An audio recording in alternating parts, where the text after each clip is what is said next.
You can add these sparks to any animation. You might just need to tweak some things. I use this box that is sliding across the ground, but you can replace it with your own object. Then I just use the grid as a ground that you can also replace. So if the box and the ground are close to each other, some points will be created, and these points are then run through a particle simulation. And then they are rendered out as sparks.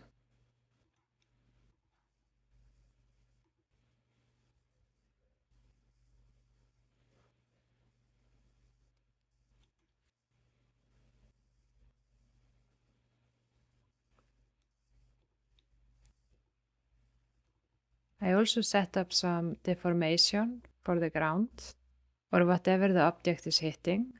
The way I set this up, the object needs to be colliding with something flat, like this grid.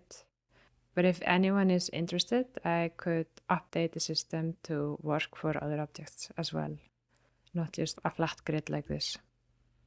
You can find this file in the description below, and in the next videos I will go over how to set this up. First the sparks, then the ground, and then finally how to simulate a box like this.